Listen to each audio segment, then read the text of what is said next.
Tani.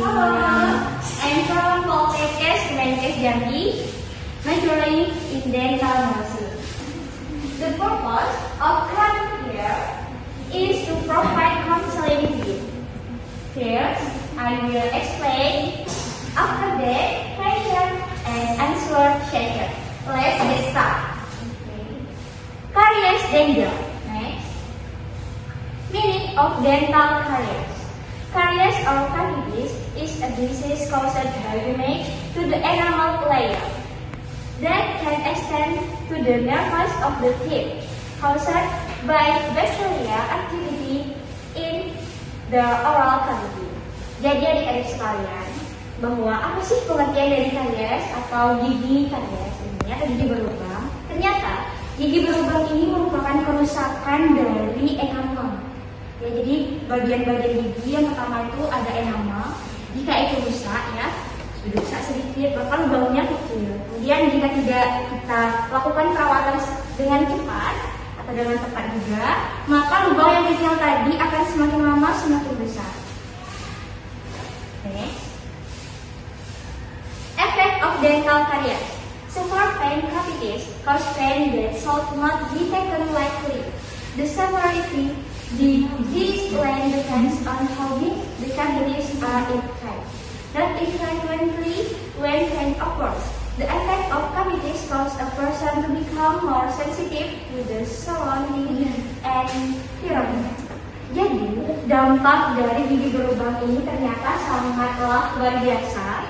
Di mana dampak yang pertama itu, dia itu menimbulkan rasa nyeri yang hebat. Kenapa bisa demikian? Adik-adik tahu bahwa tadi juga kita sudah melihat gambarnya bahwa jika gigi itu berlubang dan juga kita tidak melakukan perawatan, maka lubangnya tadi akan semakin dalam dan juga dapat menembus saraf-saraf dari gigi, di mana itu terdapat pada bagian pulpa gigi sehingga bisa menimbulkan rasa sakit. Dan tentunya rasa sakit ini adik-adik sekalian mudah sekali membuat orang sensitif. Misalnya ketika orang sakit gigi kemudian diganggu disenggol saja, dia itu mudah. Lanjut. To affect bone. So this happens of there are several toothless teeth due to decline from cavities. Then the teeth will automatically shift and affect the tooth structure, and of course it will affect the jaw structure and breath. Jadi ternyata yang kedua juga mempengaruhi struktur rahangnya. Mengapa bisa demikian? Misalnya nih, pada gambar ini ada bapak-bapak yang giginya ompong ya. Bapak ini giginya ompong. Tentunya gigi di ruangan yang kosong ini, giginya itu akan bergeser ya. Gigi yang sebelah kanan maupun sebelah kiri akan bergeser, sehingga dapat mempengaruhi bentuk dari rahang bapak. Next. 3. Abscess formation.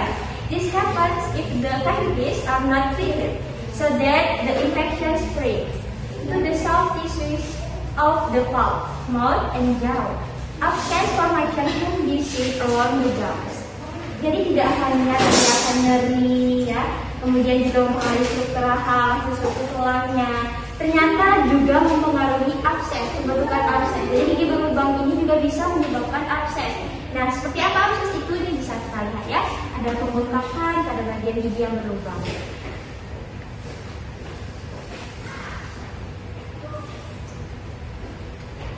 For gum disease, such as gingivitis, characterized by pain and inflammation of the gums that cause the gums to look red and swollen and bleed easily. And a more severe follow-up case is periodontitis. Jadi penyakit berikutnya ya yang ditimbulkan dari atau dampak yang ditimbulkan dari gigi berlubang itu adalah gingivitis dan juga periodontitis, di mana ini merupakan kelainan yang bisa kita lihat ya dari gigi berlubang tadi, maka gusinya itu bisa merah, bisa bengkak, dan juga mudah berdarah. Nah, nama penyakit itu gingivitis, dan juga kelanjutan dari penyakit itu dinamakan dengan periodontitis. 5. Broken tooth. This happens because the teeth are weak and unable to withstand the load, so they are at least of breathing easily. Kemudian lanjut.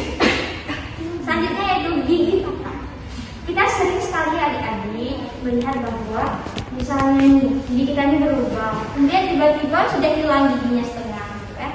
Nah ternyata itu melalui proses yang begitu rumit, ya, dari gigi berubah kecil sampai dia berubah setengah sampai dia berubah besar, sehingga dia bisa patah. 6. Heart disease. Swollen and injured gums can trigger oral bacteria to enter the bloodstream, so they can cause infection in the heart interior. Ternyata ada penyakit yang berbahaya lagi nih yang ditemukan dari gigi berlubang berupa penyakit jantung. Kenapa bisa demikian? Karena jika giginya berlubang, kemudian bisa syarafnya bisa terbuka, syarafnya terbuka, atau sudah terkena syarafnya, otomatis adik-adik sekalian bahwa banyak sekali bakteri di dalam mulut kita yang dapat melewati syaraf-syaraf tersebut sehingga dapat menuju jantung dan menimbulkan penyakit jantung. Selanjutnya yaitu stroke. Staphylococcus can cause oral infection in patient with cerebrovascular ischemia, a condition in which insufficient blood flow is brought to the brain leading to stroke. Nah, penyakit berbahaya lainnya itu adalah stroke, dimana kelanjutan dari tadi ya, dari misalnya giginya berubah, kemudian juga tadi ada sudah bakteri-bakterinya bisa dialirkan ke pembuluh darah dari gigi berubah tersebut. Kemudian ini juga sangat berbahaya nih bagi penderita cerebrovascular ischemia, di mana penderita ini dia itu sulit sekali untuk mengalirkan darahnya ke otak sehingga bisa menimbulkan stroke.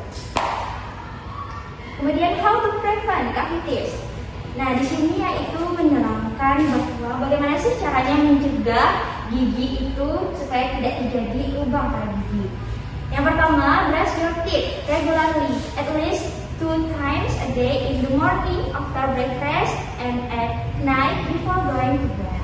Jadi yang pertama yaitu kita rajin menyikat gigi minimal 2 kali sehari, pagi setelah sarapan dan juga malam sebelum tidur.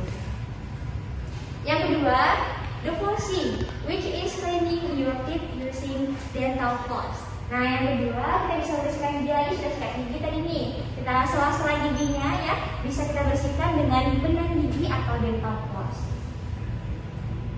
Reduce consumption of sweet foods and drinks such as sweetened iced coklat and soft drink. Jadi adik-adik sekalian bahwa kita juga dianjurkan untuk mengurangi makan makanan yang manis dan juga lengket, seperti misalnya permen ya, dan coklat, cookies, dan juga minuman-minuman bersoda. Kemudian eating watery and fibrous foods such as vegetables, mustard greens, spinach, cabbage, and fruits, orange, dan guava. Jadi juga kita dianjurkan untuk mengonsumsi makanan-makanan yang berambil dari sayuran seperti buah-buahan dan juga sayur-sayuran. Dan yang terakhir yaitu routine dental and oral health checks to health service such as hospital, dentist, and dental therapy. Jadi yang terakhir adalah kita juga rutin mengecek kondisi kesehatan gigi dan mulut kita, yaitu minimal 6 bulan sekali ke pusat pelayanan kesehatan seperti rumah sakit, kemudian dokter gigi dan juga dental. Thank you, terima kasih semuanya.